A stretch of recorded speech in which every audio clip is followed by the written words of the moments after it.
Bien, vamos a ver el análisis de combustión y os preguntaréis por qué es tan importante esto. Y es que resulta que muchas fórmulas de compuestos orgánicos, es decir, que contienen carbono, hidrógeno y oxígeno, se pueden sacar a partir de este método, ¿de acuerdo?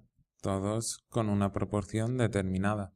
¿En qué consiste este método? Bien, el método consiste en meter la muestra que queremos analizar y determinar su fórmula molecular o empírica en un recipiente donde añadiremos aire que contiene O2 y que quemará nuestra muestra para darnos H2O y CO2 que se recogerán con algunas de estas sustancias.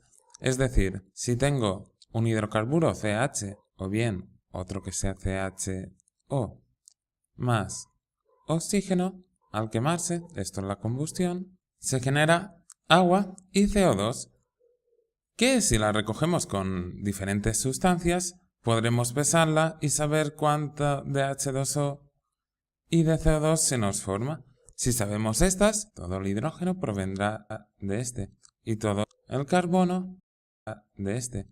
Sacando los moles podemos tener los moles de carbono y ya sabríamos la proporción. Si tenemos oxígeno tendremos que hacer otro paso porque este oxígeno, tanto del agua como el del dióxido de carbono, también puede venir del O2. Pero bien, eso ya lo veremos. ¿De acuerdo? Lo que nos tenemos que quedar claro es que pesamos, hallamos la masa de agua y de dióxido de carbono, hallamos los moles y estos serán los moles que hay aquí. Bien, si nos acordamos, la fórmula empírica son las proporciones más pequeñas, es decir, si tenemos C2H8, la proporción más pequeña en vez de 2, 8 será 1, 4. Para hallar la forma molecular nos tendrán de dar el peso molecular y ya la hallaremos. Bien, vamos a ver un ejemplo y lo veréis más claro. Y nos dicen que tenemos un gramo de un compuesto orgánico y sabemos que este está formado por carbono e hidrógeno solamente. Se trata de un hidrocarburo. Y que durante la combustión se producen 3,30 gramos de CO2 y 0,899 gramos de agua. Y nos piden que encontremos su fórmula empírica. Bien, tenemos combustión, reaccionará con el oxígeno y recogeremos 3,30 gramos de CO2 y 0,899 gramos de agua. El truco consiste en hallar los moles de carbono que hay aquí y los de hidrógeno, porque serán los que provengan de aquí. ¿De acuerdo? Entonces sacamos los moles de CO2 y H2O. Si yo tengo 3,30 gramos de CO2, lo que hago es utilizar el factor de conversión y hallar los moles. Gramos arriba, gramos abajo, se nos irán, por tanto nos quedará mol. ¿Y cuál es esta relación? El peso molecular. El peso molecular nos indica cuánto pesa un mol. Vamos a la tabla periódica, tenemos que el carbono pesa 12 y el oxígeno 16 cada uno, porque hay 2. Entonces el peso molecular serán 16 por 2 son 32 más 12, 44 gramos. Si dividimos, tendremos 0,075 moles de CO2. Mientras que de agua, hago el factor de conversión. Gramos arriba, gramos abajo se me irán. Y un mol, ¿cuánto pesará? El hidrógeno pesa 1, lo tenéis que saber. Como hay 2, en total pesa 2. Y el oxígeno, 16. 2 más 16, 18. Dividimos 199 entre 18 y tengo 0,0499 moles de agua. Bien, ahora sacaremos los moles de cada elemento. Aquí es muy sencillo. ¿Cuántos moles de carbono habrá? Bien, yo tengo 0,075 moles de CO2.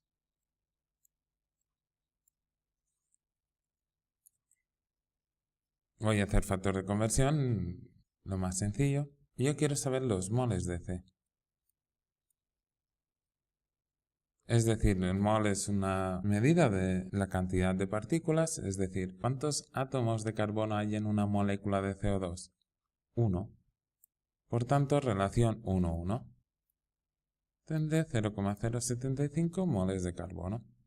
En cuanto al agua, vale, esto lo redondearé un poco. Mol H2O abajo y quiero hallar los moles de hidrógeno, ¿vale? Del otro que tengo aquí. Bien, ¿cuál será la relación? En una partícula de H2O, ¿cuántos hidrógenos hay? Hay 2 hidrógenos. Por tanto, por 2, me quedará 0,0 mol de hidrógeno. Bien, entonces, yo tendría ¿cuántas partículas?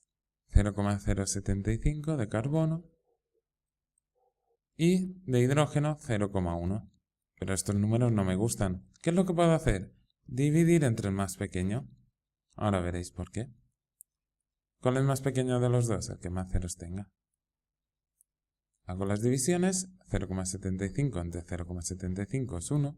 Y de hidrógeno será 0,1 entre 0,075. 1,33. Bien, esta sería la relación. Ya tenemos una relación un poco mejor. ¿De acuerdo?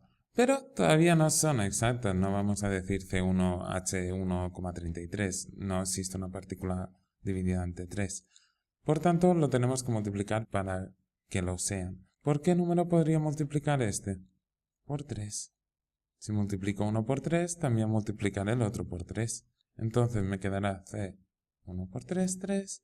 Y H 1,33, si hubiéramos cogido todos los decimales, sería periódico.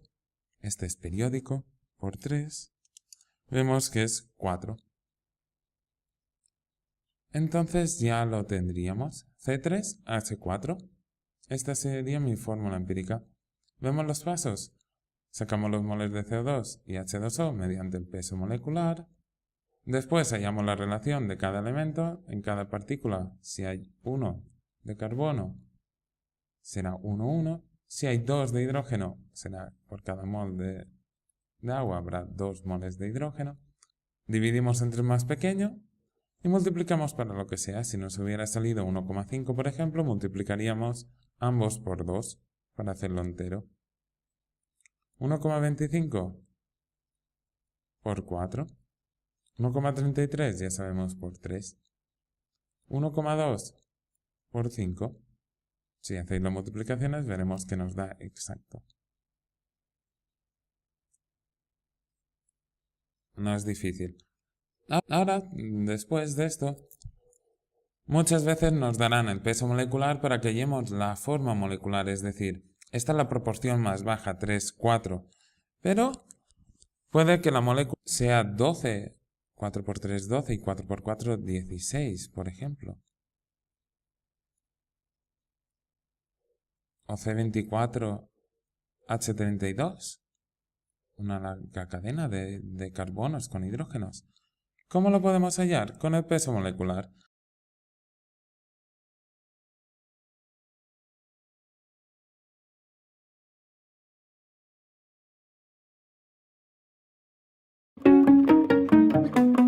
Hey friend, I haven't seen you much. That was a killer show.